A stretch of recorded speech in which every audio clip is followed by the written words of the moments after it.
Playing with toys is a treasured part of childhood. It helps us to form relationships and to further our imagination. But what if that toy could actually kill or maim us?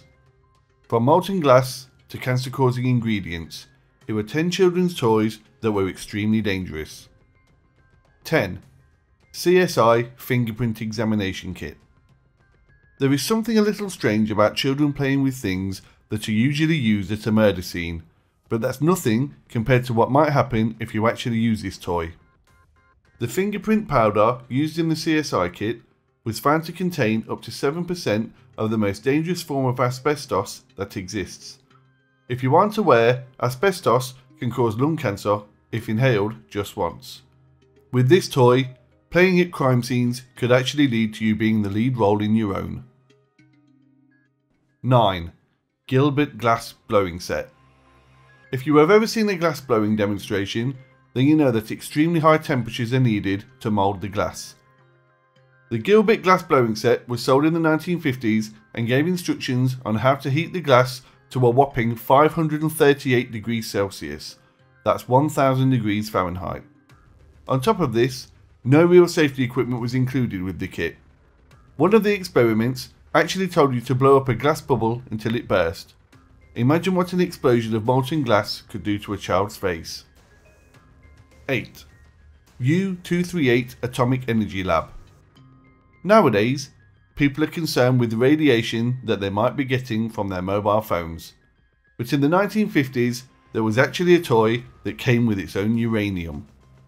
The U-238 Atomic Energy Lab was a very expensive toy at the time, and was so complicated that only highly educated children even knew what to do with it. This doesn't take away from the fact that the kit required the child to play with actual radioactive material. I wonder what a glow-in-the-dark child looks like. 7. Creepy Crawlers. In 1964, one of the hottest selling toys was creepy crawlers, with hottest being the operative word. The toy came with a tub of Plasti-Goop, which you heated to 300 degrees Fahrenheit and then poured into moulds and waited for it to set. The problem here is that children aren't normally known for their patience. There were hundreds of burns, scalds and blisters as a result of children using this set.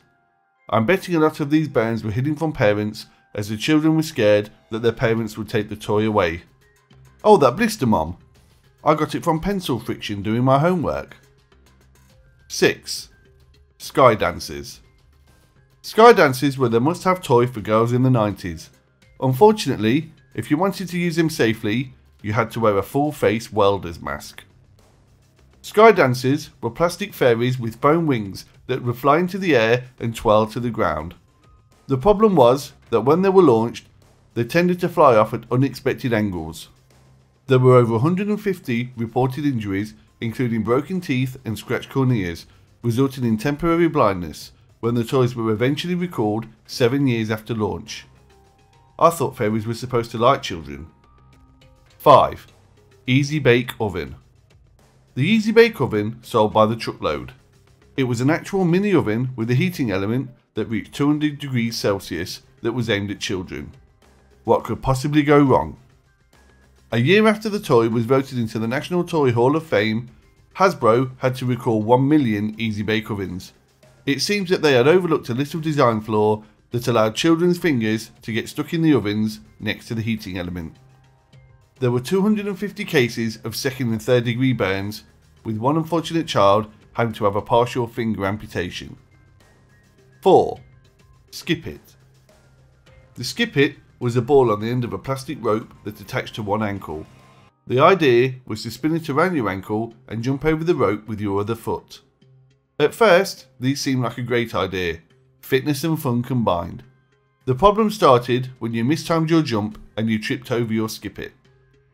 Numerous people face-planted their driveways, and there were even stories of people using their Skip Its in their front rooms and headbutting TV sets. The Skip It was never actually recalled, but I bet many were thrown away by parents for the evil, accident-inducing menaces they actually were. 3. Moon Shoes. Moon shoes were like little trampolines attached to your feet. The problem was that one wrong jump could easily result in a broken ankle. There were many Saturday afternoon emergency room visits as a result of children using these. The ones that were released in the 90s were actually updated versions of an invention first on sale in the 70s. The 70s version made the 90s version look positively safe in comparison. The 70s version was in fact exposed metal springs that could easily trap fingers or other people's toes. I'm not sure if Neil Armstrong had the same problem if he did in fact go to the moon, but that's a whole other video. 2. Lawn darts. Lawn darts were large plastic darts that you used on the lawn, hence the ingenious name. You mapped out a target and then threw the darts into the air and they would come down and stick into the ground. The problem was that the darts had metal tips, and after being thrown into the air, they came down very fast. A scientific study found that the darts could land with a force of 23,000 pounds per square inch. This is more than enough to penetrate a human skull, and they did just that in a number of cases. The darts were banned in America, but a court case saw them sold again as an adult-only game. The problem is that children are very curious and will do exactly what they are supposed not to. In the end, lawn darts had killed 3 children and placed an 11-year-old girl into a coma before they were eventually completely banned. 1. Fake guns. I'm betting every young boy has had some form of fake gun in his childhood. From cowboy guns to army rifles and Star Wars pistols. Much fun can be had diving behind furniture and shouting bang bang at your brother or sister. However, these are not dangerous themselves, it is what other people may perceive them as. When faced with a toy gun, law enforcement officials have no way of telling whether the gun is an imitation or a real firearm. There have been many sad stories of children being shot as police officers thought they were about to get shot at. In America now, imitation firearms have to have a bright orange tip for them to be legal. The problem is that these tips are easily removed or painted black, which leaves police officers guessing. There is an argument for banning fake and toy guns altogether, but it's not an argument I want to get involved in. But perhaps, in modern times, these are actually the most dangerous toy of all. That brings this episode of Curious Tenants to a close. Please feel free to leave your comments and make sure to subscribe for more videos.